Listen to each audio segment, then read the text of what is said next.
A doutrina da reprovação, ela é o ensino de que Deus predestinou, alguns vão dizer preordenou, as pessoas para a perdição. Então, muitos vão dizer que essa predestinação ou preordenação para a destruição é uma preordenação passiva, predestinação passiva, porque Deus é bom e porque o homem já é totalmente corrupto desde o Éden, então não necessitaria que Deus predestinasse ou predestinasse ele ativamente para a perdição em seus atos maus. Então, o que a Bíblia ensina sobre a predestinação dos réprobos? A Escritura ensina claramente que Deus faz cada um deles de acordo com o que eles são, né? Ah, mas o oleiro pega da mesma massa e faz, né, uns vasos para honra, outros para desonra. Isso fala do homem caído. Não, na verdade a analogia do oleiro ali, a distinção é criador-criatura, não homem-criatura. Até porque os anjos também fazem parte da reprovação e eles também são como barro na mão do oleiro, ou seja, ali o que Paulo está querendo dizer é que Deus tem um direito irrestrito sobre a sua criação. Esse é o primeiro ponto, na verdade, o argumento máximo do apóstolo Paulo ali naquele capítulo, e a intenção dele em falar isso, né? Depois nós temos textos na Bíblia claros que falam que Deus ele causa os atos maus das pessoas, né? Então, e os pensamentos maus e propósitos maus, né? Nós temos Apocalipse 17:17, Ezequiel 14:9, Juízes do 14 do 1 ao 4. Nós temos ali o Salmo 141, se eu não me engano, agora não lembro o versículo. Nós temos Isaías 63:17. Então nós temos diversos textos na Bíblia que afirmam que Deus causa ativamente os atos maus.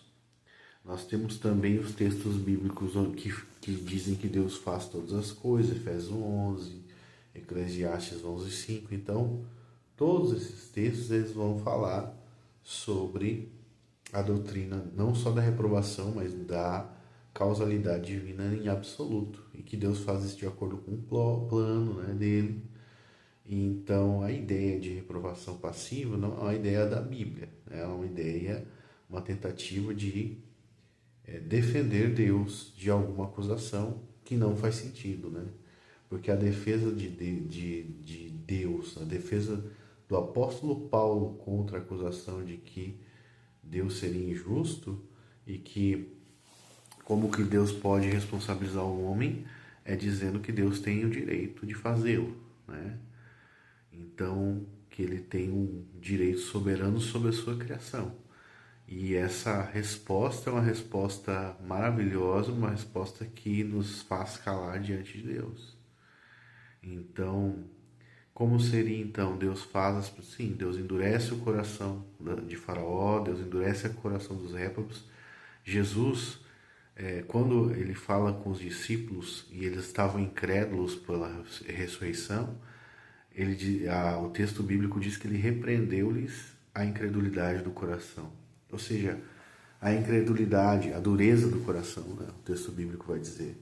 A incredulidade deles, ela é traduzida como dureza do coração. Então, o que é incredulidade? Coração endurecido para com Deus, né? Coração endurecido para com as promessas de Deus.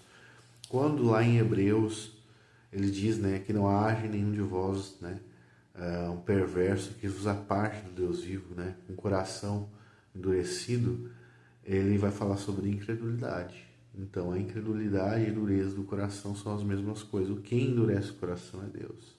Quem dá a fé é Deus. Então, isso é um resumo básico do que é a soberania exaustiva de Deus. E não existe outra doutrina bíblica mais consistente com a soberania de Deus e com a Bíblia, obviamente, né? Na verdade, as outras doutrinas que existem nem são bíblicas. Então, a reprovação é ativa. Embora muitos vão negar, vão dizer que isso torna Deus autor do pecado, etc. não, não é o que a Bíblia ensina. A Bíblia ensina que Deus tem o direito sobre os seres humanos de fazer o que bem lhe aprouver com eles.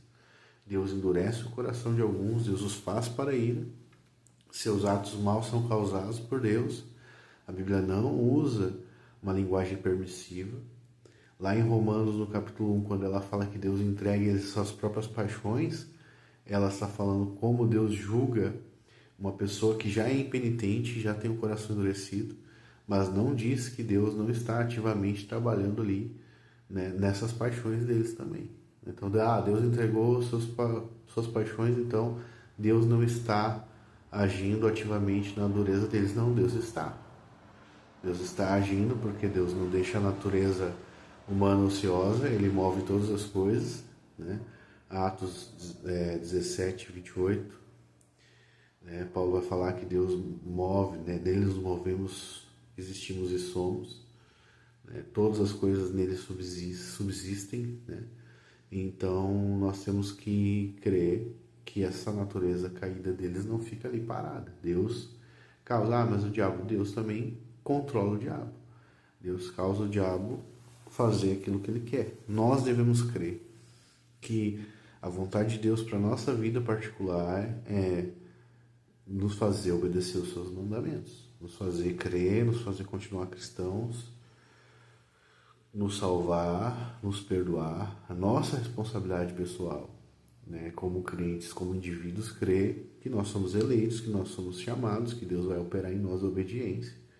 Então isso é algo pessoal, cada cristão deve ter essa crença pessoal, essa fé pessoal. Ninguém vai ter por você, Deus é que vai operar ela.